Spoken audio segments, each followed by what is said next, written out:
Eivor, thank Tyr. I heard shouting. Is something wrong? Holger robbed me, and I demand he be punished. Raw disappointed word. Does the deer rub the stream when she takes a drink?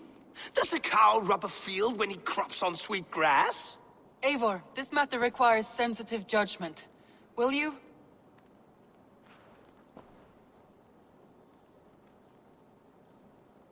Of course.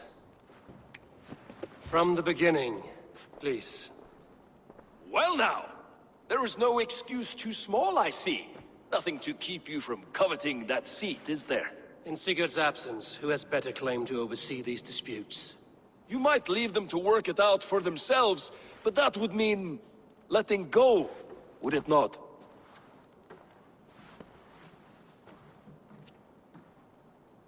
Please start again. Tell me all that has happened.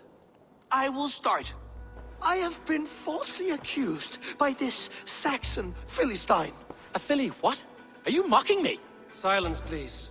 I will hear both of your complaints and render a decision, awarding compensation if needed. Understood? Rowan, tell me your version of these events. As you are aware, Holger and I are neighbors. Near enough that I often catch him at my stables, stealing my tools. Borrowing. Holger, let him speak.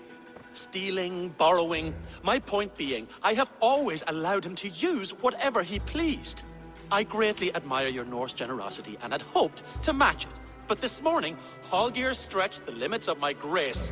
Entering my stables for their feed, I found my most beautiful, gentle mare stripped of her tail.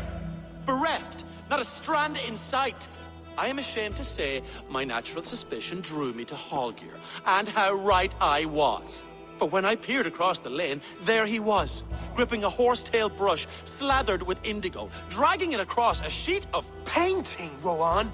I was painting. You make it sound so crude. You see? Such willful arrogance.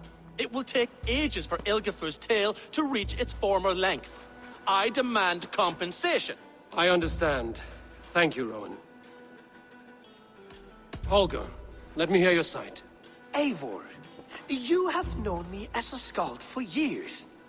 You have seen how my poems bring life and joy and wisdom to our people. And you know that my work requires a certain, let us say, freedom. To make use of rare resources to compose my verses. Often when lacking the proper tools, I have made use of novel items. Alvis's walking stick, Tovi's inks, all were given gladly. You cut off my horse's tail to make a brush, you bleeding... Rowan? As I was saying, this morning in the throes of poetic reverie, I realized that my latest piece required delicate brushwork. I could have used a frayed stick, some cloth, my hands, but no. I needed something gentler, softer. To make a perfect brush, I needed the fine hairs of a well-raised horse. And so I availed myself of a local resource. You clipped Alfgafur's tail to the rump, without asking. It was early. I did not wish to wake you. Thank you, Holger. I believe I understand your position. I believe I have heard enough.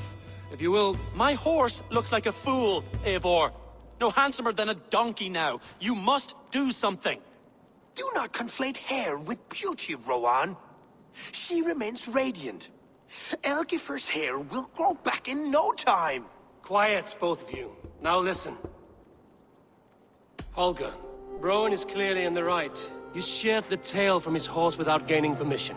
I borrowed the tail. Borrowed! Does the reality of regrowth not make this a victimless crime? It is a two-victim crime, Holger. Though they are unharmed, you took without asking, and that will not do.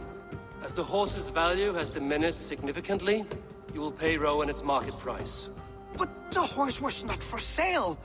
Rowan, admit it. My decision is final, Holger.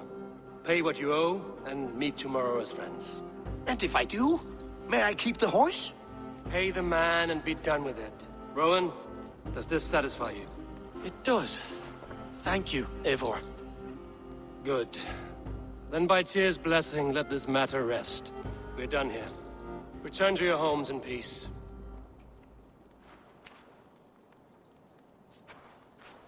Would you allow me to pay you with a vibrant painting? After all, in some ways you helped in its creation.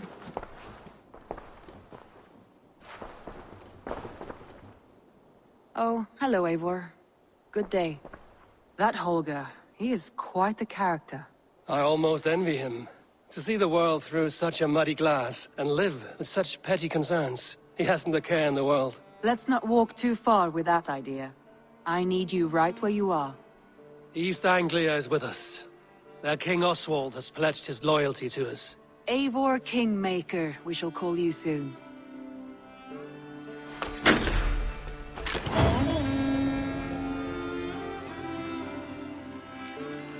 Some interesting news. King Ceolwulf has sent Ceolbert to Shropshire. He hopes to install him as Elderman there. Good for Ceolbert. He should do well considering all he has learned from you. I gave him only a taste of my knowledge. The rest he will need to figure for himself.